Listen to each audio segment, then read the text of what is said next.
Hi, everyone. Steve Adubato, and we are honored to kick off the program with the Honorable United States Congresswoman Bonnie Watson Coleman, who represents the 12th Congressional District in New Jersey. Congresswoman, thanks so much for being with us again. Oh, Steve, it's always good to be with you, and it's good to see you. Absolutely. So the graphic comes up, democracy in danger. There's a 2024 election that all of us know about. Question: are we engaging in hyperbole, A, and B, if we are in danger, describe it. So let me just tell you that I had a member of my church come up and sit next to me one day and say, "May I ask you a question?" I said, "Sure." She said, "Should I be afraid?" And I just said, "Yes, yes." Our democracy is hanging in the balance here, depending upon what we do in the upcoming election. When we hear that a potential candidate and possible president of the United States of America talks about coalescing power, all the power under their office, talks about using the independent Department of Justice to get retribution for things that he didn't like or cases that were against him, for saying that, yeah, I do want to be a dictator, if only for a day, so that I can build a wall and drill, drill, drill. And he's talking about things that aren't helpful to our country and don't give us the economic prosperity and the safety and security that we need. And so I believe him when he says that he would try to do all of these things. I believe him when he talks about the kind of people that he would bring into his cabinet, even if he had to do it in an acting capacity because he couldn't get something through the Senate. I believe that there would be the Stephen Millers of the world that don't care about our democracy, don't care about the diversity of this country, do not care about everyday working families. And I think that people don't realize that when we talk about democracy is threatened, what does that mean when it comes to your kitchen table? So you talk about, Donald Trump and Trumpism and even what's happening in my house in Congress from the Republican side. And they're talking about taking away safety net things, for changing them in such a way they're no longer helpful. Such as SNAP, Social food stamps, Security. right? Yeah. Social Security, Medicare, Medicaid, uh, prescription drugs, the cost for those, negotiating directly with companies to ensure that we lower the cost of healthcare and prescriptions.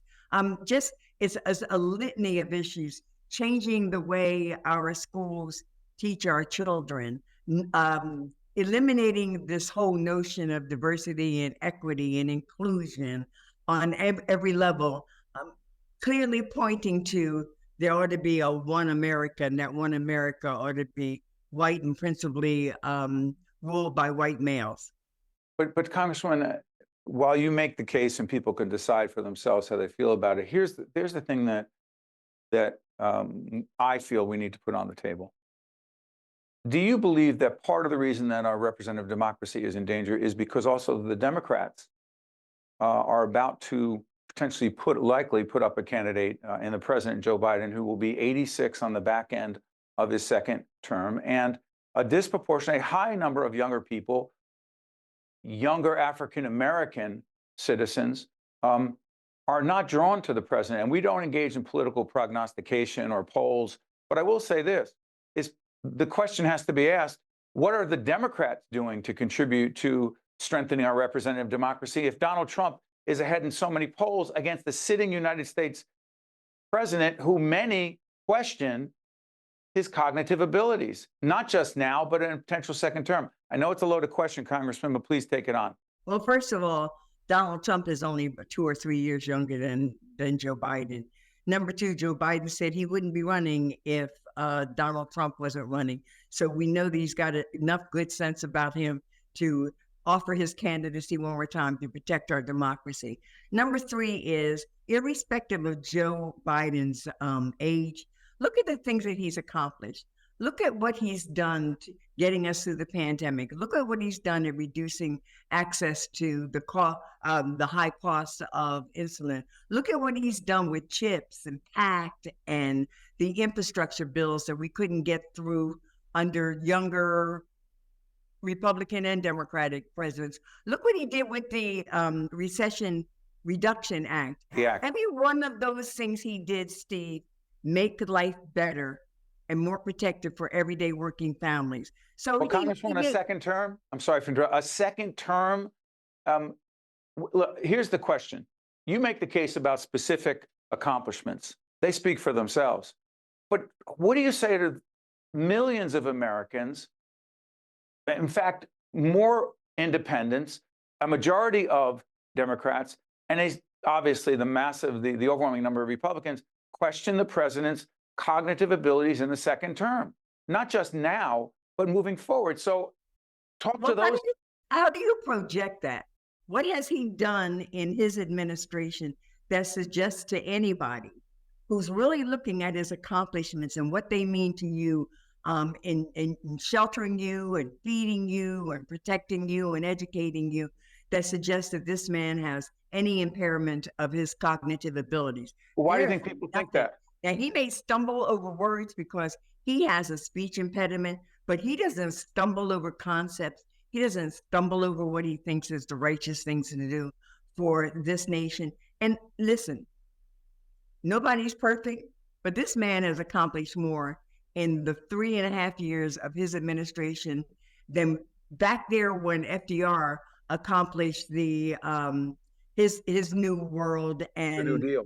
Right. And Lyndon Johnson did all the things that he did for civil rights. Yes, right. Absolutely. So let us go on his record and let us not assume that God's going to call him home until his work is finished. And you know what? I got a colleague who just buried his father. He was 102 years old. And you know what he said to me? He said, Bonnie, he was 102 years old in age, but he was at all of his faculties. He knew what he needed to know. He was in the present. And so is Joe Biden. Here's our challenge. Democrats got to figure out how to explain all of the things that we've done that make life better, protect your interests and your rights, make sure your children get educated, take that burdensome student debt off of your back. We've got to communicate how this presidency has materialized a better world for you. And Democrats have a problem with that because, you know what, we're always trying to explain stuff while Republicans throw out these 30-second sound bites. They don't have to have any relationship to reality, not one, but they all say it and they say it over and over and over again, and people get impressed by it. But I'm not concerned about what the polls are saying right now. Okay. You have chosen not to support First Lady Tammy Murphy for the Senate seat as we speak right now, and you've said you're likely not to endorse anyone. Why, or why not?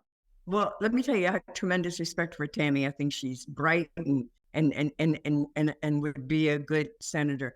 It's not that I'm not endorsing her. I'm not endorsing anyone.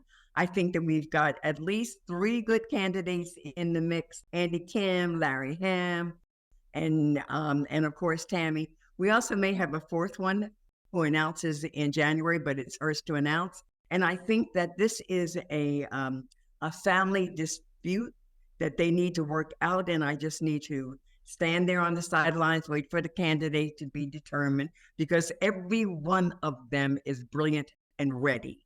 And so whoever emerges as the candidate has my 100% support.